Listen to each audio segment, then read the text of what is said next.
Hello everybody, this is Digraj Singh Rajput. Welcome to Magnet Brains. इस video में हम क्या पढ़ने वाले हैं? इस वीडियो में हम पढ़ेंगे Y democracy, arguments for democracy. पिछले वीडियो में हमने आपको बताया कि जब आप डेमोक्रेसी को अडॉप्ट करने की बात करते हो, आप ये सवाल उठाते हो कि डेमोक्रेसी क्यों, तो हमें डेमोक्रेसी में क्या अच्छा है क्या बुरा है, दोनों चीजों को समझना चाहिए। अब डेमोक्रेसी में क्या अच्छा है, ठीक है, और क्या बुरा है, इसे जानने के लिए आपको क्या करना पड़ेगा, दोनों ही चीजों को अलग अलग चश्मे से देखना पड़ेगा। तो हमने पिछले वीडियो में यह देखा कि what are the disadvantages of democracy, what are the demerits of democracy, ठीक है, what are the arguments against democracy. तो हमने देखा कि हाँ, कमियां हैं, ठीक है, डेमोक्रेसी में कमी है। अब ऐसा कौन है जिसमें कमी नहीं? आसमां के पास भी जमीन नहीं।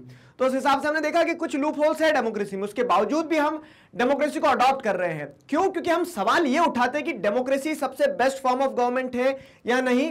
इस सवाल को नहीं उठाते, हम सवाल क्या उठाते हैं कि डेमोक्रेसी जो अल्टरनेटिव्स अवेलेबल है, जितने भी फॉर्म ऑफ गवर्नमेंट है, उनमें बेस्ट है या नहीं। तो जी हां, डेमोक्रेसी जितने भी अल्टरनेटिव्स अवेलेबल है हमारे पास में, alternative forms of government available है हमारे पास में, उनमें बेस्ट जरूर है। तो हम क्या करेंगे, हम यहां पे आप देखेंगे कि What are the arguments for democracy? अब सवाल बहरूपिया होता है तो किसी भी तरह से आ सकता है। What are the advantages? What are the demerits? What are the merits? Demerits नहीं होगा, ठीक है। What are the merits of democracy? इस तरह से सवाल कैसे भी आ सकता है। तो arguments for democracy की बात करो तो वो advantages of democracy की तरह क्वेश्चन आ सकता है, merits for democracy की तरह क्वेश्चन आ सकता है, क्वेश्चन किसी भी तरह से आ सकता है, ध्यान रहेगा। चलिए, तो अब देखो यहाँ पे आपके सामने कितने 3 और 2 5 पॉइंट लिखे हैं। सवाल सीधा आएगा, what are the advantages of democracy. आप इन 5 पॉइंट्स के थ्रू क्या कर सकते हो, आगे बढ़ सकते हो, लेकिन एक्सप्लेन भी तो करना होगा उन्हें। तो हमें 5 पॉइंट्स को समझते हैं, इनका एक्सप्लेनेशन समझते हैं कि जैसे यहां लिखा है कि democratic government is better government because it is more accountable form of government. तो ऐसा क्यों कहा गया है, ये अकाउंटेबल कैसे है, इस चीज को समझेंगे हम, ठीक है। अब फिर क्या लिखा है, democracy improves the quality of decision making. तो how does the democracy improves the quality of decision making, democracy decision making की क्वालिटी को कैसे इंप्रूव कर सकती है, इस चीज को हम समझेंगे। फिर यहां लिखा है क्या, democracy provides a method to deal with differences and conflicts which is not available in non democratic form of government, ठीक है। तो इस पॉइंट को भी समझेंगे। Democracy enhances the dignity of citizens, इस पॉइंट को भी समझेंगे। और लास्ट में क्या है, democracy is better than other form of government because it allows us to correct its own mistakes. अब रटने के लिए 5 पॉइंट है, ठीक है, ये क्वेश्चन है आपके सामने, सीधा रट सकते हो, स्क्रीनशॉट भी ले लिया होगा कुछ बच्चों ने कि हाँ आंसर मिल गया, लेकिन समझना बहुत ज्यादा जरूरी है, ठीक है। और ये सारे पॉइंट्स जो आपको डेमोक्रेसी में देखने को मिल रहे हैं, non democratic form of government में नहीं देखने को मिलेंगे।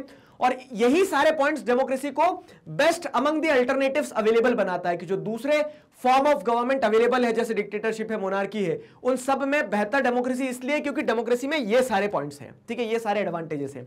एक एक करके समझते हैं। देखिए, सबसे पहले अगर हम बात करें चाइनाज फेमाइन ऑफ 1958 टू 1961, 1958 से 1961 ये जो टाइम पीरियड है, इस टाइम पीरियड की बात करें ना, तो इस टाइम पीरियड में क्या होता है, चाइना में बहुत भयंकर तरीके से अकाल पड़ता है, फेमाइन आती है, ठीक है, लोग भूखे मर रहे होते हैं। क्यों? क्योंकि खाने की कमी थी। अब खाने की कमी थी तो खाना कहां से लाया जाए, गवर्नमेंट अरेंजमेंट करे, क्योंकि ये एक सरकार की जिम्मेदारी होती है कि उसके नागरिक जो हैं, ठीक है, उस देश के जो नागरिक है, तो उस देश की सरकार की जिम्मेदारी होती है वो देखें कि लोग भूख के कारण ना मरे, ठीक है, लोगों को खाना अवेलेबल करवाया जाए अगर स्थिति खराब हो तो, फेमाइन भूखमरी जैसी स्थिति है, ठीक है, तो आप क्या करें, उन्हें एक तरह से खाना प्रोवाइड करें। लेकिन चाइना में जो फेमाइन आती है 1958 से 61 के टाइम पीरियड के बीच में, तो it is considered as the it is considered as one of the worst recorded famine in world history, ठीक है। इस डिकेड की बात नहीं कर रहे हैं, इस कह सकते हो कि इस सेंचुरी की बात नहीं कर रहे हैं, वर्ल्ड हिस्ट्री की अगर आप बात करोगे तो बहुत बुरी फेमाइन कंसीडर किया जाता है। Nearly 3 crore people died in this famine, 3 crore लोग कम नहीं होते, 3 करोड़ लोगों की जान गई, ठीक है, 3 करोड़ लोगों की जाने जाना किस कारण से, क्योंकि खाना नहीं था। और तब बैठे बैठे सरकार क्या कर रही थी, मक्खी उड़ा रही थी, नहीं, ठीक है। तो उस समय पे ये बहुत बड़ा एक क्वेश्चन मार्क रहा चाइना के ऊपर, ठीक है। पैरेलल सिचुएशन अगर आप देखोगे, चाइना का ऐसा नहीं कि चांद पे है, ठीक है, तो चाइना चांद पे नहीं है, चाइना हमारे बाजू में है। तो इंडिया में क्या सिचुएशन रही होगी,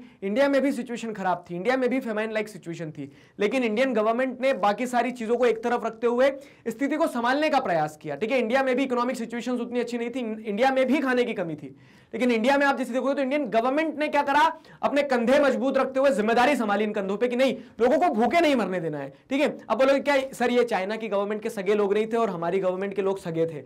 सगा और सौतेला कुछ नहीं था यहाँ पे, जवाब यहां पे डेमोक्रेसी का है, ठीक है, मतलब सवाल यहां पे डेमोक्रेसी का है, उसका जवाब भी डेमोक्रेसी में ही छुपा हुआ है। कैसे? तो देखिए, चाइना में फेमाइन आया, लोग भूखे मर रहे थे, सरकार देख रही थी, लेकिन सरकार को ऐसा था कि लोग भूखे भी मर जाएंगे तो हमें कुछ नहीं होना, क्योंकि वहां अथॉरिटेटिव सिस्टम था। उन्हें पता था कि चाइनीज कम्युनिस्ट पार्टी जो है वो पावर में रहेगी, लोग रहे या ना रहे। लेकिन जब इंडिया की बात करोगे ना, तो मतलब सवाल यही है यहां पे कि ऐसा क्यों है कि इंडिया में सरकार ने जिम्मेदारी संभाली और यहां सरकार ने बोला ठीक है मर रहे हैं मरने दो। तो इसका पीछे का कारण ही है कि इंडिया में, ठीक है, इंडिया में सरकार को पता है कि लोग मर जाएंगे तो हम नहीं रहेंगे, ठीक है, मतलब सरकार को पता था कि हमारी रिस्पॉन्सिबिलिटी होना चाहिए कि जिन लोगों ने हमें पावर में लाए हैं, ठीक है, जो लोग हैं जिन्होंने हमें वोट दिया है, तो we are accountable to those peoples, ठीक है, हमें क्या करना पड़ेगा, जिम्मेदारी लेना पड़ेगी ना, क्योंकि लोगों ने हमें जिम्मेदारी दी है।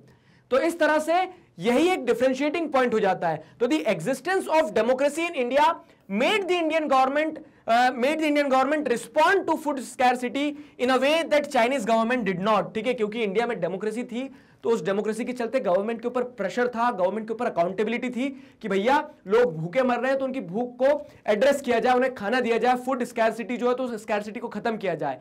चाइना में गवर्नमेंट जो थी, तो चाइना में गवर्नमेंट ने सोचा कि देखो जिसके पास खाना है वो खा लेगा, जिसके पास नहीं है वो नहीं खाएगा और पेरिश हो जाएगा। पॉपुलेशन वैसे ही चाइना की बहुत ज्यादा थी, ठीक है। तो इसके चलते क्या है, इसके चलते देखा ना, दो गवर्नमेंट के अलग अलग पर्सपेक्टिव है। और क्यों? क्योंकि दोनों गवर्नमेंट अलग अलग तरह के सेटअप में चल रही थी। जहां पे नॉन डेमोक्रेटिक सेटअप होगा तो वो जनता के बारे में नहीं सोचेगी, वो सेकेंडरी चीज हो जाएगी। जो गवर्नमेंट होगी उसके अपने प्लान्स होंगे और वो उस प्रायोरिटी के हिसाब से चलेगी। लेकिन जो भी स्थिति हो, एक डेमोक्रेटिक कंट्री में हमेशा गवर्नमेंट पहले किसके बारे में सोचेगी, जनता के बारे में, क्योंकि जनता ही गवर्नमेंट में उस, मतलब जनता ने ही उस पॉलिटिकल पार्टी को, उन लीडर्स को पावर में लाई है, गवर्नमेंट में लाई है। आया ना समझ में? तो ये इस स्टोरी से आप क्या सीखे कि डेमोक्रेसी का एक एडवांटेज क्या है कि डेमोक्रेसी फेमाइन नहीं होने देगी। नहीं, ये तो एक स्टोरी के थ्रू आपको बताया गया है। बाकी डेमोक्रेसी का एडवांटेज यहां पे आपको जो देखने को मिलेगा, डेमोक्रेसी का एडवांटेज क्या है कि एक डेमोक्रेटिक गवर्नमेंट जो होती है वो बेटर फॉर्म ऑफ गवर्नमेंट होती है, because it is more accountable form of government, ठीक है। एक नॉन डेमोक्रेटिक गवर्नमेंट अकाउंटेबल नहीं होगी। तो डेमोक्रेसी, ठीक है, democracy is better than any other form of government in responding to the needs of people. जो लोगों की जरूरतें हैं उसको प्रॉपरली रिस्पॉन्ड कौन करता है? एक डेमोक्रेटिक गवर्नमेंट करती है। एक नॉन डेमोक्रेटिक गवर्नमेंट जो है वो डॉज मार के आगे निकल जाएगी, वो अपनी प्रायोरिटीज अलग तरीके से चलाएगी। लेकिन डेमोक्रेटिक गवर्नमेंट में हमेशा जो लोग रहेंगे वो प्रायोरिटी पे रहेंगे एक डेमोक्रेटिक गवर्नमेंट की लिस्ट में, ठीक है। तो अ नॉन डेमोक्रेटिक गवर्नमेंट में and can respond to the peoples need. तो ऐसा नहीं है, एक नॉन डेमोक्रेटिक गवर्नमेंट चाहे तो कर सकती है, चाहे तो कर सकती है, तो मे एंड कैन, ठीक है, वो चाहे तो करेगी या तो ना भी करे, ठीक है। But it all depends on the wishes of the people who rule. अब मान लो कहीं मोनार्की, कहीं डिक्टेटरशिप है, तो उस डिक्टेटर को ऐसा लग रहा है कि नहीं यार मुझे तो मेरा महल बनवाना है, ठीक है, चाहे लोग भूखे मर जाए। तो क्या है, वो डिक्टेटर की सोच पे डिपेंड करता है। तो लोग भूखे भी मरेंगे, तो अगर राजा की इच्छा होगी, ठीक है, डिक्टेटर की इच्छा होगी तो वो काम करवाएगा, नहीं तो लोग भूखे मर रहे हैं। लेकिन अगर हम एक डेमोक्रेसी की बात करें तो democracy requires that the rulers have to attend to the needs of the people. लोग की जो जरूरतें हैं उन जरूरतों को पहले रूलर्स समझे, क्योंकि रूलर्स अगर लोगों को नहीं समझेंगे तो लोग रूलर्स को नहीं समझेंगे। सीधा सा हिसाब किताब है, बहुत सिंपल इक्वेशन होती है डेमोक्रेसी में, ठीक है। और इसी के चलते हमारा पहला एडवांटेज निकल के आता है क्या, कि a democratic government is better government because it is more accountable form of government, ठीक है। वो मतलब जिम्मेदारी लेती है, वो जवाबदेही लेती है कि हाँ जनता ने हमें चुना है तो हम जनता के लिए करेंगे और जनता के लिए ही करेंगे। क्यों? क्योंकि अल्टीमेटली अगर जनता हमारे से खुश नहीं है तो हम अगले इलेक्शंस में नहीं आ पाएंगे, ठीक है। ये सबसे बड़ा एडवांटेज होता है, ठीक है। अब ये क्या हो गया, एक तरह का इनडायरेक्ट कंपल्शन हो जाता है गवर्नमेंट के ऊपर, क्योंकि लोगों के बारे में नहीं सोचोगे तो लोग आपके बारे में नहीं सोचेंगे। सिंपल सा खेल है, ठीक है। तो ये सबसे बड़ा एडवांटेज हो गया, ये सबसे बड़ा आर्ग्यूमेंट हो गया। What is the argument for democracy, ठीक है, what is the advantage of democracy, what is the merit of democracy. समझ में आया ये, ठीक है। चलो अब और एडवांटेज देखें। देखो अगली चीज क्या है कि democracy is based on consultation and discussion. Democracy में आपको क्या देखने को मिल रहा है कि it is based on consultation and discussion. Consultation and discussion का मतलब क्या हुआ कि यहां पे चीजें कंसल्ट की जाती है, डिस्कस की जाती है। जैसे अब देखो यही पॉइंट आपने आर्ग्यूमेंट्स अगेंस्ट डेमोक्रेसी में भी पढ़ा था कि डेमोक्रेसी में कंसल्टेशन बहुत होती है, उसके चलते डिलेज होते हैं, काम धीरे धीरे होता है। अब इसी को एडवांटेज में कैसे देखोगे कि हाँ काम धीरे जरूर हो रहा है। जैसे फॉर एग्जांपल क्या है कि भैया हमने मकान बनाने के लिए उस ठेकेदार को ठेका दिया तो मकान बहुत धीरे धीरे बना रहा है। अब बहुत धीरे धीरे बना रहा है, क्यों बहुत धीरे धीरे बना रहा है? क्योंकि वो बहुत बारीकी से काम कर रहा है। तो दो चीजें हैं कि काम लेट होगा लेकिन काम क्वालिटी वाला होगा, ठीक है। वैसे ही यहां पर अगर आप देखोगे तो डेमोक्रेसी में कंसल्टेशन के कारण डिलेज होते हैं, लेकिन वो डिलेज के चलते क्या हो रहा है, मतलब आप टाइम लग रहा है वो मत देखो, आप ये देखो कि वो टाइम क्यों लग रहा है, क्योंकि हर चीज पे कंसल्टेशन हो रहा है, डिबेट हो रहा है, डिस्कशन हो रहा है। अब इससे क्या हो रहा है, जब आप इस तरह से मंथन करोगे ना, तो उससे क्या होगा कि जो भी आप डिसीजन लोगे वो बेस्ट डिसीजन लोगे, क्योंकि इतने सारे लोगों से आप डिस्कशन कर रहे हैं, ठीक है। तो when a number of people put their heads together they are able to point out possible mistakes in any decision. तो वो जो डिसीजन लिया जाए उसमें कोई भी कमी नहीं छोड़ी जाएगी। अगर कोई भी कमी होगी तो उसको पहले ही डिस्कशन के दौरान, कंसल्टेशन के दौरान क्या किया जाएगा, पॉइंट आउट कर लिया जाएगा। और अगर जैसे डिक्टेटरशिप और मोनार्की में एक आदमी फटाफट डिसीजन ले सकता है, तो हो सकता है कि वो डिसीजन सही ले, लेकिन वो कोई एंगल छूट सकता है जो कंसल्टेशन और डिस्कशन की मदद से शायद बाहर आ जाता। लेकिन नॉन डेमोक्रेटिक कंट्रीज में आपको क्या देखने को मिलता है कि वहां कोई कंसल्टेशन नहीं है, कोई डिस्कशन नहीं है, जिसके चलते कह सकते हैं रश डिसीजन लिए जाते हैं, ठीक है। तो it reduces the chances of rush और इररिस्पॉन्सिबल डिसीजन, ठीक है, कि जो इररिस्पॉन्सिबल डिसीजन होते हैं जिसमें आपने सोचा कि हाँ मुझे सही लग रहा है मतलब सही होगा और डिसीजन ले लिया। नहीं, जब आप डेमोक्रेसी में होते तो आप क्या करते हैं, डिबेट डिस्कशन के चलते आप क्या करते हैं, जो बोलते हैं ना सिक्के का दूसरा पहलू होता है, वो देख पाते हैं। क्लियर हुआ? तो दस democracy improves the quality of decision making. This is the second advantage, this is the second argument in favour of democracy. क्या कि डेमोक्रेसी जो है क्वालिटी ऑफ डिसीजन को इंप्रूव कर देता है। कैसे क्वालिटी ऑफ डिसीजन को इंप्रूव करता है कि इतने सारे लोगों से जब आप डिस्कशन के बाद में, इतने सारे लोगों से सलाह लेने के बाद में जो निर्णय लेते हो आप, क्योंकि डेमोक्रेसी में पूरा इंस्टीट्यूशन चलता है। Democracy is not about one person, ठीक है, democracy is all about institutions. तो सारे इंस्टीट्यूशंस मिलकर काम करते हैं ना। जब पार्लियामेंट में डिबेट डिस्कशन होता है, वो बात अलग है, आप देख रहे हो कि लोग लड़ रहे हैं, लड़ने के अलावा जो काम करते हैं ना, तो उसमें क्या होता है कि क्वालिटी ऑफ डिसीजन जो लिया जा रहा है वो इंप्रूव्ड होता है, एक बेहतर डिसीजन निकल के आता है। This is the second advantage of democracy, ठीक है। Moving on to the next, अगला देखो क्या है। अब अगली चीज जो है ना, अगली चीज को बहुत अच्छे से समझना। ये डिसएडवांटेज की तरह देखने को लगता है, लेकिन उसका एडवांटेज समझ में आएगा आपको कि डेमोक्रेसी में क्या है, डाइवर्सिटी। आपको पता है एक डेमोक्रेटिक कंट्री जो होती है, खास करके जैसे इंडिया की बात करो तो इतने लैंग्वेज, इतने रिलीजन, इतने कल्चर वाले लोग हैं, ठीक है, एक डाइवर्स गुलदस्ता है पूरा, ठीक है। तो डेमोक्रेसी में नो डाउट डाइवर्सिटी होती है, ठीक है। अब डाइवर्सिटी होती है तो दिखती बात है कि differences of opinions and interest भी आपको देखने को मिलेंगे कि मेरा सोचना अलग होगा, आपका सोचना अलग होगा, इनका सोचना अलग होगा, इनका सोचना अलग अलग होगा, ठीक है। तो चार लोग जब रहेंगे, डाइवर्स लोग जो रहेंगे, तो डाइवर्स लोगों की डाइवर्स नजरिए होंगे, अलग तरीके से सोचेंगे, अलग तरीके से देखेंगे चीजों को, ठीक है। तो in a democracy there is diversity, ठीक है, एंड दिस डाइवर्सिटी में lead to differences of opinions and interest, ठीक है। और एट टाइम्स क्या होगा कि इन डिफरेंसेस के चलते लोग लड़ भी लेंगे, कंफ्लिक्ट भी हो जाएंगे, ठीक है, कंफ्लिक्ट भी हो जाएंगे। अब देखो क्या हो रहा है कि एक डेमोक्रेटिक कंट्री में ये सारी समस्याएं आएगी। अब सवाल ये आता है कि चलो सर डेमोक्रेसी तो है कंट्री में, डाइवर्सिटी भी है, समस्याएं भी, और लोग लड़ भी लिए, लेकिन समझदारी किस चीज में कि उस लड़ाई को आप सुलझा लो। तो सवाल ये आता है कि how do we resolve such a conflict. तो ऐसी जब समस्याएं होंगी तो इन समस्याओं को सुलझाया कैसे जा सकता है। तो यहां पे अब वो दिया गया, देखो दो तरीके हो सकते हैं, इधर मत देखो अभी कुछ भी, इधर देखो। एक तरीका क्या होगा कि अलग अलग ग्रुप रह रहे हैं एक कंट्री में, ठीक है।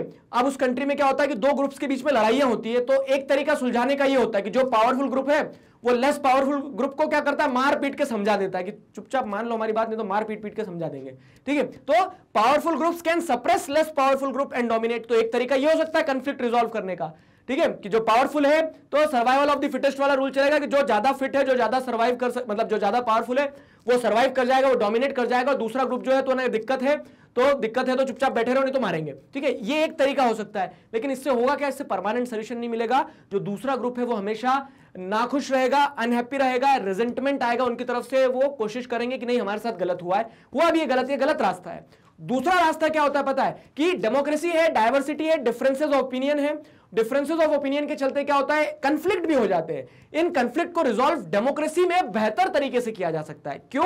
क्योंकि democracy, because in a democracy different groups can live with one another peacefully. Democracy का दिल बहुत बड़ा होता है, वो अकोमोडेटिव होती है, वो सारे अलग अलग ग्रुप्स में डिफरेंसेस भी होंगे, कंफ्लिक्ट भी होंगे, तो उन्हें रिजॉल्व करने का प्रयास करेगी, उनको एक साथ एक ही देश में समाने की कोशिश करेगी, ठीक है। तो यहां हमारा एक और फीचर निकल के आता है, तीसरा फीचर निकल के आता है। वो क्या निकल के आता है कि democracy provides a method to deal with differences and conflicts. तो डिफरेंसेस और कन्फ्लिक्ट्स प्रॉब्लम नहीं है, ठीक है। प्रॉब्लम क्या है कि हम उनसे रिजॉल्व नहीं कर पा रहे हैं। क्यों? क्योंकि एक नॉन डेमोक्रेटिक सेटअप में जो पावरफुल रहेंगे, जैसे आप फॉर एग्जांपल क्या है, हिटलर को देखो आप जर्मनी के टाइम पीरियड में, एक एग्जांपल है, अच्छा हिस्ट्री में आप पढ़ोगे हिटलर वाला चैप्टर, ठीक है। तो क्या हो रहा है कि हिटलर को ऐसा लगा ज्यूस खराब है, ठीक है। अब लेकिन उसके लगने से कुछ थोड़ी ना हो सकता है, डिफरेंसेस ऑफ ओपिनियन है, कंफ्लिक्ट भी हो सकते हैं।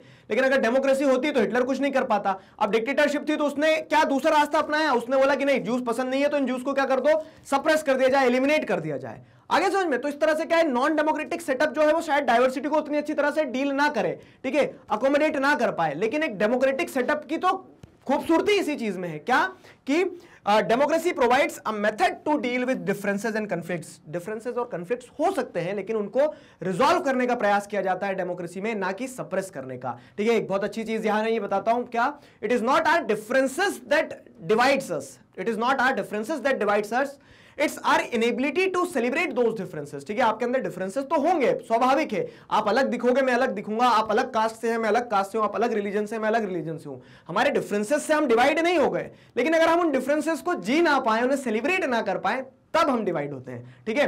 तो ये तीसरा क्या हो गया, तीसरा पॉइंट हो गया। अब तीसरे पॉइंट के बाद चौथे पॉइंट पे आते हैं, मतलब चौथा एडवांटेज अगर देखें हम, तो चौथा ऐसा, हाँ, 4 एडवांटेज, ठीक है। तो चौथे एडवांटेज को अगर देखें तो डेमोक्रेसी में क्या होता है, इवन इफ डेमोक्रेसी, हाँ ये पॉइंट, ठीक है, this is one of the strongest argument for democracy, कि हो सकता है कि डेमोक्रेटिक, एक जो डेमोक्रेटिक गवर्नमेंट है, जो डेमोक्रेसी है, ठीक है, तो even if democracy does not bring about better decisions and accountable government, हो सकता है जैसे हमने देखा कि डेमोक्रेसी में अकाउंटेबल गवर्नमेंट होती है, क्वालिटी ऑफ डिसीजन इंप्रूव हो जाता है, ठीक है, क्या हो सकता है कि it provides a room to resolve the differences and conflicts, ठीक है, ये सारी चीजें डेमोक्रेसी में होती है। मान लो अगर ये तीनों चीजें नहीं है, ठीक है, अकाउंटेबल गवर्नमेंट भी नहीं है, बेटर डिसीजन जो है वो भी नहीं आया, ठीक है, तो it is still better than other form of government, लेकिन उसके बावजूद भी क्या है, ये दूसरे फॉर्म ऑफ गवर्नमेंट से बेहतर है। क्यों दूसरे फॉर्म ऑफ गवर्नमेंट से बेहतर है?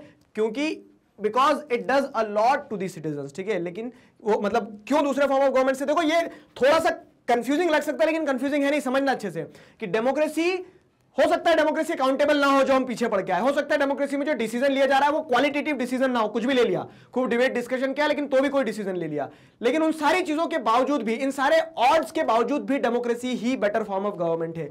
क्यों है, इतना क्या लगाव है? क्योंकि डेमोक्रेसी में, डेमोक्रेसी अकाउंटेबल डिसीजन के बारे में कुछ करे या ना करे, कह सकते हैं कि क्वालिटी ऑफ डिसीजन के बारे में कुछ करे या ना करे, लेकिन वो जनता के बारे में बहुत कुछ करती है, ठीक है। तो why? Because it does a lot to the citizens, जनता के लिए बहुत कुछ करती है, ठीक है। डेमोक्रेसी में जो डिग्निटी ऑफ इंडिविजुअल है वो बहुत ज्यादा होती है, ठीक है।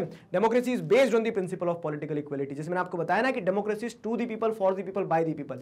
जब आप ये समझोगे कि डेमोक्रेसी में पॉलिटिकल इक्वालिटी तो बेसिक प्रिंसिपल हो जाती है, और इस पॉलिटिकल इक्वालिटी के चलते क्या है, ठीक है, इस पॉलिटिकल इक्वालिटी को जब रिकॉग्नाइज किया जाता है, तो on recognising that the poorest and the least educated has the same status as the rich and the educated, तो इररिस्पेक्टिव ऑफ योर बैकग्राउंड, आप पढ़े लिखे हैं या नहीं है, आप पैसे वाले हैं या गरीब है, कोई भी आप किसी भी पोजीशन पे हो, लेकिन आप सभी जो होंगे सभी इक्वल पॉलिटिकल राइट्स, जैसे 1 पर्सन 1 वोट 1 वैल्यू वाली बात पढ़ के आए थे हम, ठीक है, तो आप इक्वल पॉलिटिकल राइट्स को एंजॉय करोगे। इससे क्या है कि हर इंडिविजुअल की इक्वल डिग्निटी की रिस्पेक्ट की जाती है डेमोक्रेसी में, जो कि किसी दूसरे फॉर्म ऑफ गवर्नमेंट में नहीं देखने को मिलेगी। फॉर एग्जाम्पल, जैसे डिक्टेटरशिप जब थी जर्मनी में, तो उसके चलते क्या है कि ज्यूज जो है उन्हें उतने राइट्स, उतना कह सकते हैं कि इक्वालिटी नहीं मिलती थी जितना नॉर्डिक जर्मन आर्यंस को एडवांटेज मिलता था। आगे समझ में? तो इस तरह से non democratic form of government में इस चीज को आप इंश्योर नहीं कर सकते हो। जो भी रूलर होगा, मोनार्क होगा, वो अपने कास्ट, अपने रिलीजन, अपने पसंदीदा लोगों को ज्यादा फेवर देगा और दूसरों को शायद ना दे, ठीक है। लेकिन डेमोक्रेसी में आप कहीं भी हो, कोई भी हो, किसी भी कास्ट से, किसी भी रिलीजन से, किसी भी इकोनॉमिक बैकग्राउंड से हो, सभी को इक्वली ट्रीट किया जाता है। People are not just subjects of ruler, they are the ruler themselves, ठीक है। तो लोग वहां पे रूलर के सब्जेक्ट नहीं होते कि रूलर को जो पसंद आएगा उस तरह से हमारी स्थिति होगी, नहीं। एक डेमोक्रेटिक कंट्री में क्या होता है, they are rulers in themselves, ठीक है, वो खुद अपने आप में रूलर है, क्योंकि वो खुद तय करते हैं कि हमें कौन रूल करेगा, वो खुद डिसाइड करते हैं, वोट करते हैं, इलेक्ट करते हैं अपने रिप्रेजेंटेटिव्स को। This is the beauty of democracy. So here with this we can conclude that this is the fourth advantage of democracy, democracy enhances the dignity of citizens. देखो यहां सीधा सा हमने क्या बताया आपको, 5 पॉइंट बता दिए कि हाँ democracy enhances the dignity of citizens. क्यों? क्योंकि डेमोक्रेसी में हो सकता है अकाउंटेबल डिसीजन ना लिए जाए, डेमोक्रेसी में हो सकता है क्वालिटी ऑफ डिसीजन ना लिए जाए, लेकिन डेमोक्रेसी में जो सबसे इंपॉर्टेंट चीज है वो ये है कि हर इंडिविजुअल को समान रूप से ट्रीट किया जाता है, क्योंकि democracy resides on political equality.